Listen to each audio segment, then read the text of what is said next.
कहानी का शीर्षक है परमात्मा और किसान।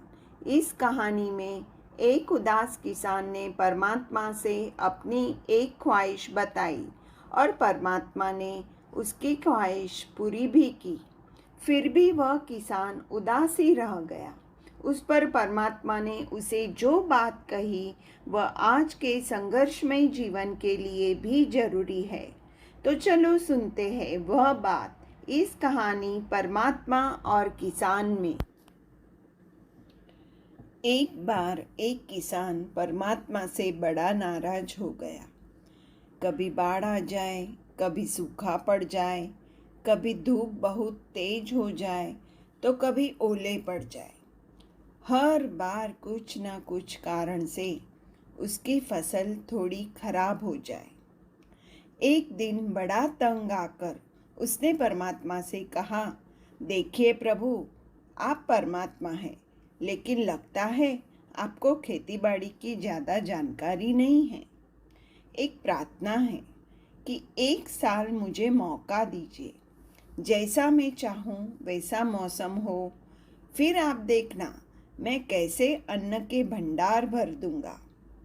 परमात्मा मन ही मन मुस्कुराए और कहा, ठीक है, जैसा तुम कहोगे वैसा ही मौसम दूंगा। किसान ने गेहूं की फसल बोई।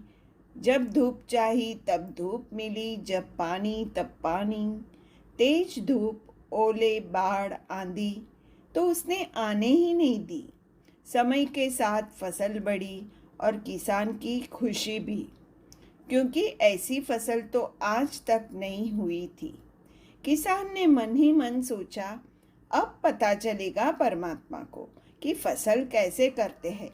बेकार ही इतने बरस हम किसानों को परेशान करते रहे। फसल काटने का समय भी आया।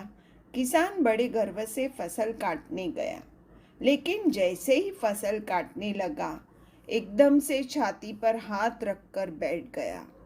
गेहूं की एक भी बाली के अंदर गेहूं नहीं था। सारी बालियां अंदर से खाली थी। बड़ा दुखी होकर उसने परमात्मा से कहा, प्रभु, ये क्या हुआ? तब परमात्मा बोले, ये तो होना ही था। तुमने पौधों को संघर्ष का जरा सा भी मौका नहीं दिया। ना तेज धूप में उनको तपने दिया, ना आंधी ओलों से जूझने दिया। उनको किसी प्रकार की चुनौती का एहसास जरा भी नहीं होने दिया। इसलिए सब पौधे खोखले रह गए। जब आंधी आती है, तेज बारिश होती है, ओले गिरते हैं, तब पौधा अपने बल से ही खड़ा रहता है।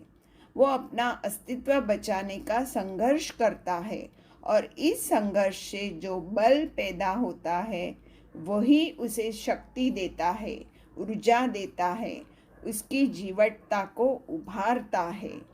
सोने को भी कुंदन बनने के लिए आग में तपने, हथौड़ी से पीटने, गलने जैसी चुनौतियों से गुजरना पड़ता है, तभी उसकी स्वर्णिम आभा उभरती है, उसे अनमोल बनाती है। उसी तरह जिंदगी में भी अगर संघर्ष ना हो, चुनौतियाँ न हो, तो आदमी खोखला ही रह जाता है। उसके अंदर कोई गुण नहीं आ पाता। ये चुनौतियाँ ही हैं जो आदमी रूपी तलवार को धार देती है, उसे सशक्त बनाती है और प्रखर बनाती है। अगर प्रतिभाशाली बनना है तो चुनौतियाँ तो स्वीकार करनी ही पड़ेगी, अन्यथा हम खोखले ही रह जाएंगे। अगर जिंदगी में प्रखर बनना है, प्रतिभाशाली बनना है, तो संघर्ष और चुनौतियों का सामना तो करना ही पड़ेगा। दोस्तों, यह कहानी से प्रेरणा मिले तो मेरे इस वीडियो को लाइक ज़रूर करें और नई प्रेरणादायक कहानी सुनने के लिए सब्सक्राइब करें। धन्यवाद।